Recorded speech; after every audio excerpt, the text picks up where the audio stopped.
64টি জেলায় আমরা যাচ্ছি।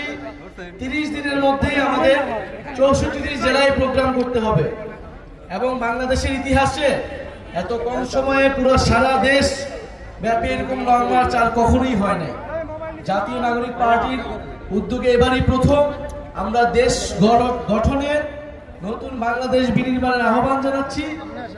যে ফ্যাসিবাদী সরকার যে পতন হয়েছিল, একটি নতুন বন্দোবস্ত এবার আমাদের প্রতিষ্ঠা করতে হবে।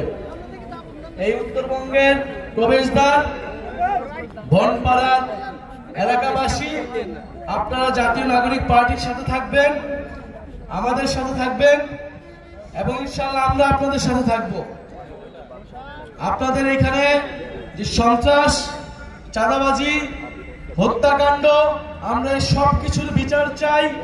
এই সব কিছু নির্মূলে জাতীয় নাগরিক পার্টি আপনাদের সাথে থাকবে। জুলাই গণ অভ্যুত্থানে বৈষম্যহীন বাংলাদেশের জন্য আমরা নেমেছিলাম। আমরা এখন চাঁদাবাজ এবং সন্ত্রাস মুক্ত বাংলাদেশের দাবিতে রাজপথে নেমেছি। ইনশাআল্লাহ যে শিশু হত্যা হয়েছে, অবশ্যই দ্রুত সময়ের মধ্যে তার গ্রেফতার এবং বিচার নিশ্চিত করতে হবে। শিশু আবিরের হত্যাকারীদের দ্রুত সময়ের গ্রেফতারের দাবি জানাচ্ছি।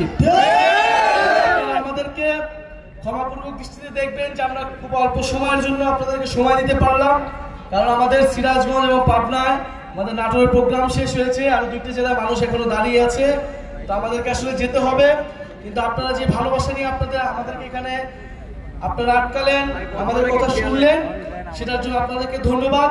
ইনশাআল্লাহ বনপাড়ায় আমরা আবারও আসবো, পরিকল্পনা করে বিশাল জমায়েত করব এবং এই উত্তরবঙ্গের প্রবেশদ্বার বনপাড়ায় জাতীয় নাগরিক পার্টির শক্তিশালী ঘাঁটি, শক্তিশালী ভিত্তি তৈরি হবে ইনশাআল্লাহ। আমরা এখানে যারা দায়িত্বশীল আছেন, আপনারা তাদের সাথে যোগাযোগ করবেন, তারা আপনাদের অধিকারের পক্ষে দাঁড়াবে। আজকে আমরা আসছি, আমাদেরকে বিদায় দেন এবং আমাদের এই যে পদযাত্রা, দেশ গড়তে জুলাই পদযাত্রা, 24-এর গণ অভ্যুত্থান ছিল ফ্যাসিস্ট সরকারের পতন, এবারে আমাদের পদযাত্রা দেশ গঠন। ইনশাআল্লাহ এই দেশ গঠন আমরা করবই। কি আমরা করব?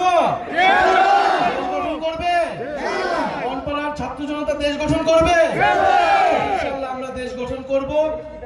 আপনারা আমাদের প্রতি দোয়া রাখবেন, সমর্থন রাখবেন। আসসালাম।